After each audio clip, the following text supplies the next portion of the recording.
মাহফিল শুনে আসি আজকের প্রধান বক্তা সাকিবুল হাসান। প্রধান বক্তা এখন আসেনি, হাত ভাঙা বিষয় বক্তা আজকাল এখন যাও না।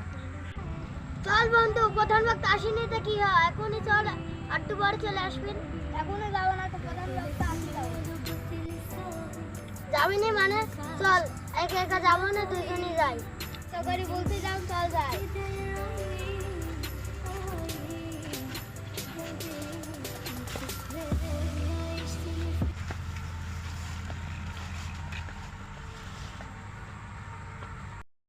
আপনাদের মধ্যে মঞ্চে উপস্থিত হয়েছেন সে হাত ভাঙা বিশেষ বক্তা ভাঙারাতুল হাজী মোহাম্মদ ভাঙারাতুল। এখন হাজী মোহাম্মদ ভাঙারাতুল বক্তব্য রাখবেন, আপনারা সবাই শুনবেন। বিসমিল্লাহির রহমানির রহিম। আপনারা সবাই কি জান্নাতে যেতে চান? জান্নাতে যেতে চাইলে আগে নামাজ কালাম পড়তে হবে, নামাজের পথে আরো লোককে আনতে হবে। কারোর সাথে হিংসা করা যাবে না, হিংসা হলো পতনের মূল। সবাই একবার যদি জান্নাতে যেতে চান, যদি কেউ জান্নাতে একবার ঢুকে যায় সে আর কখনো বাড়াবে না জীবনেও। সবাই জোরে বলে সুবহানাল্লাহ। আমি আর বেশিক্ষণ সময় নেব না, আমাদের মধ্যে উপস্থিত হবেন আর কিছুক্ষণের মধ্যেই মাওলানা মোহাম্মদ সাকিবুল হাসান। আমি আর সংক্ষিপ্ত কিছু কথার মধ্যেই আমার ঘোষণা শেষ করব।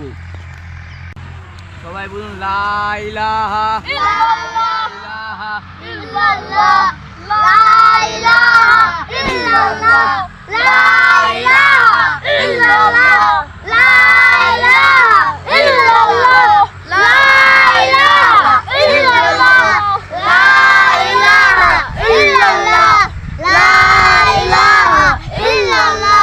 লা ইলাহা ইল্লাল্লাহ, লা ইলাহা ইল্লাল্লাহ, লা ইলাহা ইল্লাল্লাহ, মুহাম্মাদুর রাসূলুল্লাহ। আমরা যেখানে ছিলাম জান্নাতে গেলে কি কি করা লাগবে?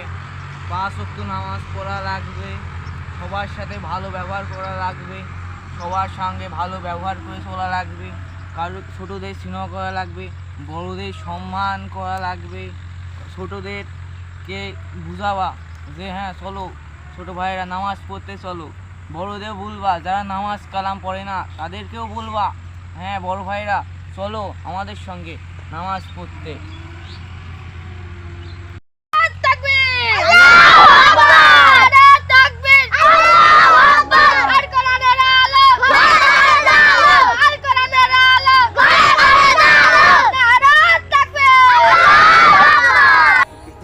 আমরা যাই করি কাজ টাজ, আমাদের একটাই ধারণা এই যে জান্নাতে যেতে চাইলে 5 ওয়াক্ত নামাজ পড়া লাগবে।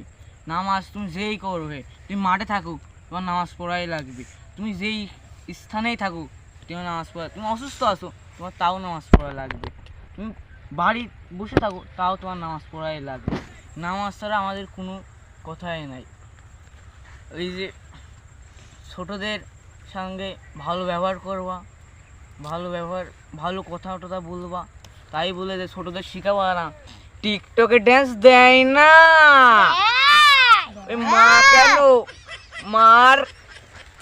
মা পুনতে উঠেছে কুকু ড্যান্স দেয়, তাই বলে ওই সব দাদাই ছোটদের শিখানো যাবে না, ছোটদের সামনে দেখানো যাবে না।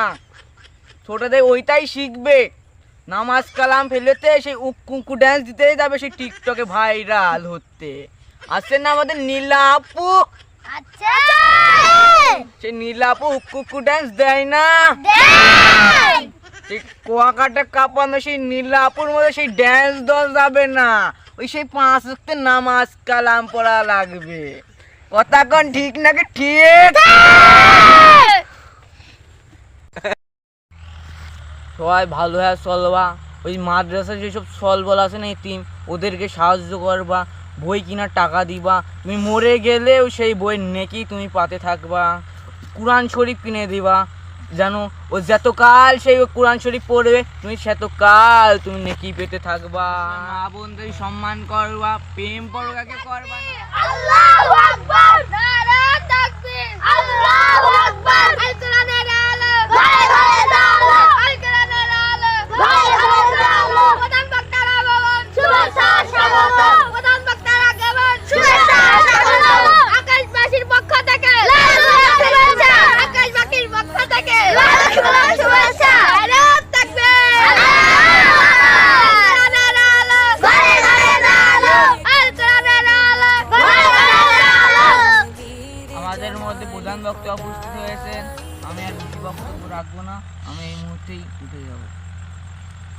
আমাদের প্রধান বক্তার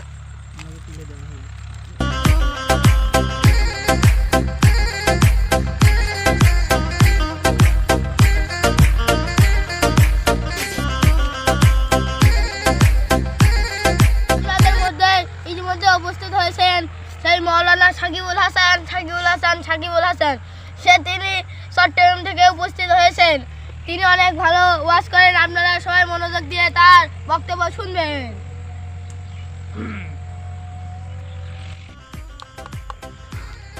আসসালামু আলাইকুম। আপনারা সবাই কেমন আছেন? আলহামদুলিল্লাহ, আমিও ভালো আছি। আমি একজন অতি পরিচিত ব্যক্তি। আগের বারও আপনাদের এই আকাশবাসী গ্রামে এসেছিলাম, এবারও আপনাদের দোয়ায় এই আকাশবাসী গ্রামে এসেছি। আপনারা আমাকে দোয়া করবেন, আমার জন্য দোয়া করবেন। এবার আপনারা একটু জিজ্ঞেস করেন, লা ইলাহা ইল্লাল্লাহ, লা ইলাহা ইল্লাল্লাহ, লা ইলাহা ইল্লাল্লাহ, লা ইলাহা ইল্লাল্লাহ, লা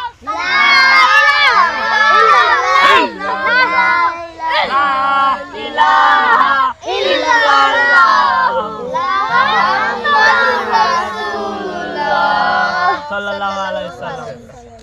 আপনারা কি এই দেশে আল্লাহর দিন প্রতিষ্ঠান করতে চান?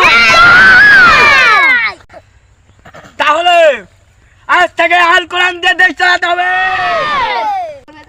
দেশে কোরআনের আইন প্রতিষ্ঠা করলে তবে শান্তি বিরাজ পাবে। বলেন ঠিক কিনা বেটি?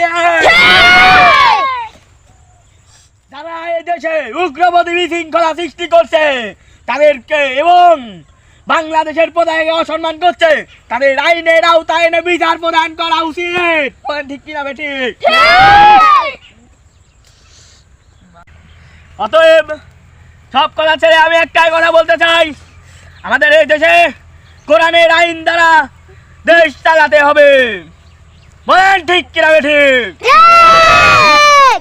সবাই রাজি আসেন তো কোরআনের আলো দেশে প্রতিষ্ঠিত হয়? আলহামদুলিল্লাহ। আপনারা সবাই ভালো থাকবেন আর আমার জন্য দোয়া করবেন। এই বলে আমার বক্তব্য শেষ করছি। আল্লাহ হাফেজ। ইনশাআল্লাহ।